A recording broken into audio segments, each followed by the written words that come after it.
welcome to another episode of Spotlight on Stage. I'm Michelle Eagleton, and this is the place to get all your theatre news. We've also got interviews with stars from the stage and behind the scenes, and you can find out what's on this week at theatres across our fair city. So, are you ready?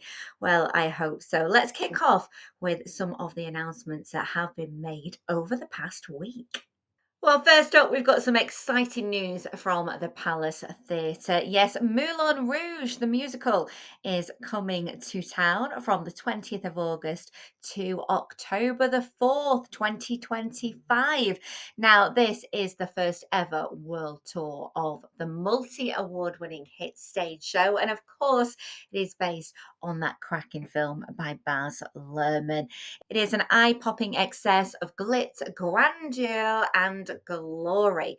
And of course, lots of incredible songs from Offenbach to Lady Gaga. 160 years of music are celebrated. There's 70 iconic songs, many from the movie, as well as recent hits released since the movie premiered. Get this, over 20 years ago. And if you haven't seen the movie and don't know what it's about, well, it is set in Paris in 1899, the world of extravagance, bohemians, and aristocrats. And it's a story of a lovesick American writer, Christian, and Satine, the dazzling star of the Moulin Rouge nightclub. Now, tickets are yet to be on sale for this one. They do go on sale in November, so I will give you the latest when they are allocated. Elsewhere, there is a cracking opportunity to peek behind the velvet curtain at Hope Mill Theatre. Now, they've teamed up with AWOL Studios for an annual open evening, and this gives you the chance to take a free behind the scenes tour that focuses on the heritage of their Grade 2 listed building. Now, there's going to be an exhibition showcasing the findings of the ongoing research into the history of Hope Mill and the surrounding area. There's also going to be the bar open for refreshments. All they need is you guys, and this is a fabulous opportunity, as I say, to really get a closer look at Hope Mill and find out some amazing pieces of information. All you need to do is head over to their website and book their free heritage tour ticket. Well, some great things are going on there. And talking of Hope Mill Theatre, I got the chance to catch up with a couple of actors who are about to take to the stage at that very venue. Now, Rupert Hill, you might remember from Coronation Street as Jamie Baldwin, and also a very familiar actress from Emmerdale, Danielle Henry. Now, they are both starring in a brand new play that Rupert has penned himself. It's his debut play. It's called HUSK. It opens this Wednesday at Hope Mill Theatre. And I wanted to find out what Rupert thought about his play actually taking shape and coming to the stage. It's very exciting. It was terrifying, but it's been good. I mean, I actually think I'd probably be more terrified if I wasn't in the play as well, because then I'd just be the writer and I'd be like, God, thinking, oh my God, I hope people like it. Whereas because I've had the process of working as an actor in the show, and now I just feel like an actor, and I kind of putting it at the back of my mind that it's my script. I'm just sort of thinking I'm dead proud of the play. That's interesting, because I would have thought it would be even harder to let go when you're in it, because you're almost like those lines that you write, they might be coming out of Danielle's mouth and you're like, oh, hey, hang on a minute, you missed a word there, love. And to be honest, it's made my job so much easier because the cast is so great that they've really brought the characters to life, and they're 10 times better than the characters I wrote now, because they're living, breathing, and every actor's brought their own like idiosyncrasies to the role, and it's just made the whole thing, like, it's elevated the whole thing. So it's been great. Thank you. He's got to say that while I'm saying. I know, I thought that. Was Rupert involved in the casting process, Danielle, and how did you first meet? Well, I've known Rube kind of socially. Our paths have crossed because you know everybody in Manchester. You know how small it is and how small the creative scene is. So, we've always kind of crossed paths over the years. We nearly did another project a few years ago. It was a film project, but it never quite happened, which was sad, but it still might happen at some point. So we nearly worked together then. So this is my first opportunity to work with Rupert as a creative, which I'm really excited about. And has he let you be flexible? I know it's really hard. It's like we're talking about you like you're not there. Has he let you be flexible, kind of like with the character and the writing? And because again, you direct as well, Rupert. So letting your play be directed by someone else, Joe Houston, the artistic director of Hope Mill, I don't think I could cope. I mean, I couldn't. That would be a step too far. Directing. Yeah.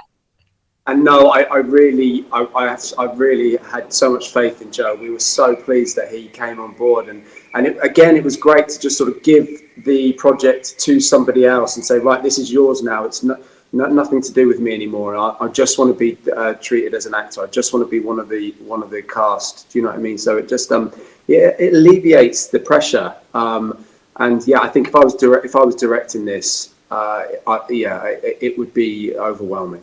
It's kind of handy sometimes having a writer in the room with you as well at the time, because if you do bump into any obstacles in terms of lines you want to change or ideas that are not quite working, Rupert's right there for us to ask. You know, sometimes that can be a third-party process. The director has to email the writer, and then you're waiting for the writer to get back, or a writer's agent, you know. So that can be quite a long process. So that's really speeded things up as well in terms of rehearsals. We can just get on with the work.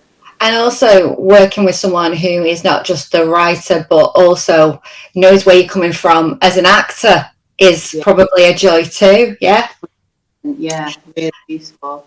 So let's talk about HUSK, what it's about, and how your characters fit into this. I don't know who wants to go first. Well, I'll just say a little bit about the play. I can't say too much because you don't want to give away. Don't spoil. But very, very basically, it's about a guy who's sort of released from prison, and he goes looking for the person responsible for him being inside. It spans about 30 years. So we go back in time and we kind of play our characters when they were teenagers, and then as they get older, and then basically the audience is sort of drip fed information, and then right up until the very end they're kind of second guessing as to what exactly has happened to these characters to put them in this situation. And hopefully it's quite exciting, and the audience will be like, what is going on? And then in the end you sort of realize exactly what's happened, and so hopefully it's quite exciting. Yeah, so I played Beth.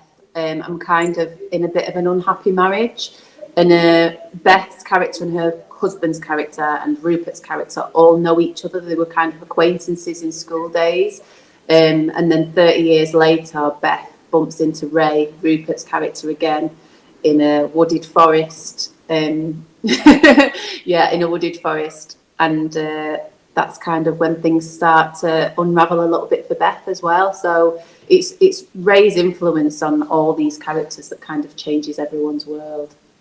Wow. Do you know what? I'm intrigued, and I haven't even read the script and turned the page. I kind of want to know what it's all about. It's got a bit of dark humour in it, that black humour in it, hasn't it? Really, a bit of comedy. It's not all dark. No, I mean, the story is essentially it could be just very depressing. It could be quite a dark story, but I think, when I try and write, I really try and get the voice of a character in my head, and I really try and make them as real as possible. And I just think in daily life, people are very funny in general. You know what I mean? I think we find humour in the darkest of moments. You know, it's how we deal with dark moments, really. When we're going through a catastrophe, that's when we make jokes, you know, and we use humour to sort of deal with it, to cope with it.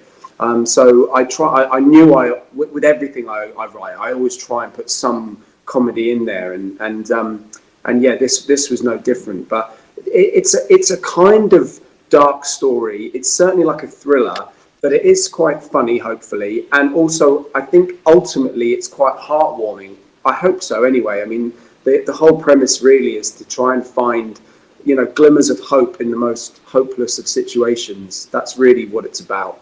Yeah, Rupert's got a gift as well for writing naturalistic dialogue.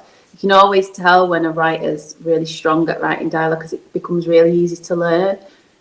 So yeah, that was one of the things I noticed. Like the writing and the exchanges between people feel so real and so strong that but it makes it much easier to become kind of part of you.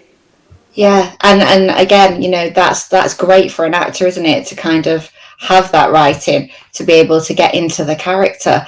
But you've been writing for a while. You've done like films, haven't you? I mean, this is your debut play, but you've done a lot of writing, Rupert. Is this, I suppose, is this more personal to you? Because I know there was kind of inspiration behind putting pen to paper on the play. Yeah, I've written some film stuff, and I love it. I love writing for film, and you can really hide behind your stage directions if you like. You can cover up a multitude of sins with beautiful images, and there's always something you can almost turn a bad script into a good film with a good edit and a good team. With theatre, you're much more naked, you're much more exposed, and the writing really does have to be great because there's nothing to hide behind. And yeah, this was much more autobiographical, in not really in terms of the character I play. We're very different, but certainly the whole premise of the script is almost like an allegory for alcoholism and addiction, and escaping the prison of alcohol addiction, which is something that I'm proud to say that I have done myself. 3 years ago, I gave up alcohol completely, and after realizing that I completely lost control with it, and it had got the better of me, and when I gave up, I felt this overwhelming feeling of freedom.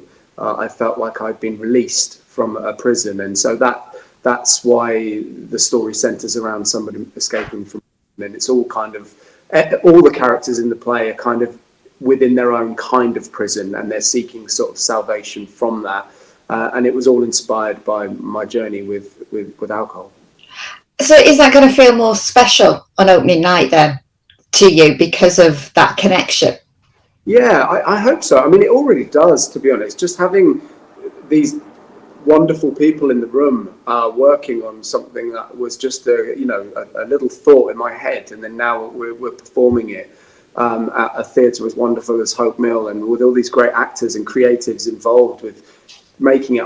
It's very humbling, and it's I feel like something really good has come out of quite a dark time, or quite a problematic period of my life. It's something so sort of wonderful feels like it's emerged from it. So yeah, it feels good. Now, if you want to catch Rupert and Danielle in action in HUSK, then do get your tickets. All you need to do is head to our website, ilovemanchester.com/theatre. And as I said earlier, it opens on Wednesday, the 25th of September, and it runs until the 28th of September. You won't want to miss it. But what else is on at the theatres in Manchester this week, I hear you cry? Well, let's take a look. Still playing over at the Palace Theatre and making lots of people laugh is The Book of Mormon. Now, this runs until the 5th of October. It's the hilarious West End show on its UK tour, and it has been hailed as the best musical of this century. It might not be politically correct, but if you fancy something that is a little bit different, has some incredible songs, and follows the misadventures of a mismatched pair of missionaries sent on a mission to a place that's about as far from Salt Lake City as you can get, well, this one is for you. Over in Bolton, Brastoff is wowing audiences. It's based on the smash hit 1996 film, all about the tight-knit mining community of Grimley fighting to keep their colliery open.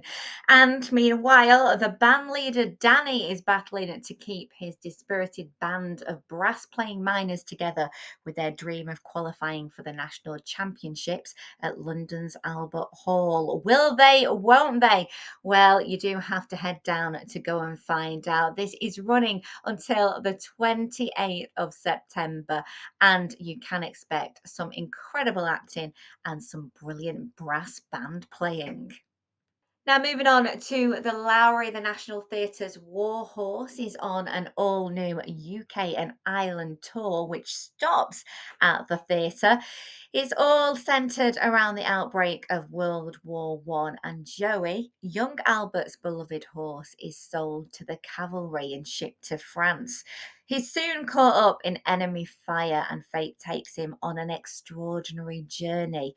But Albert wants to find him, so he heads off on a treacherous mission to find Joey and bring him home. This is emotional, it is award winning, and if you've never seen it before, you will be so amazed at the puppetry. You really do believe that the horses are real.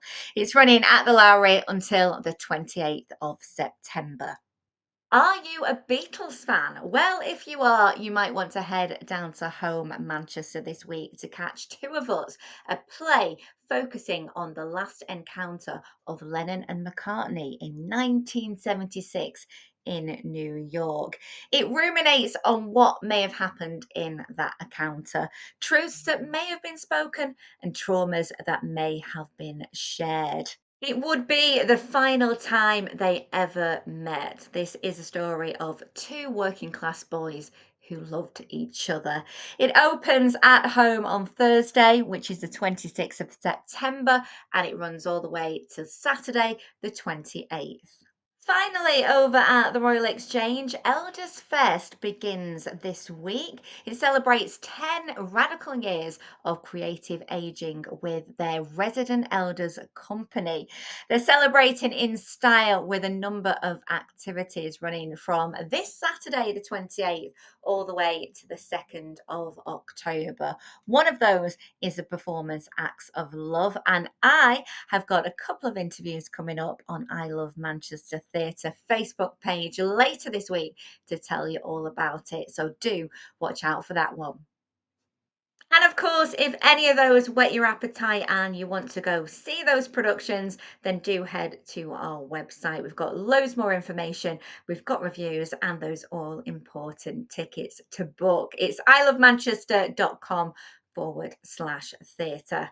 That's it for this week's Spotlight on Stage. I will be back with more next Monday. Until then, do give us a follow if you haven't already. Spread the word, and also give us a comment below. We'd love to hear your thoughts. Have a great week, and I'll see you Monday.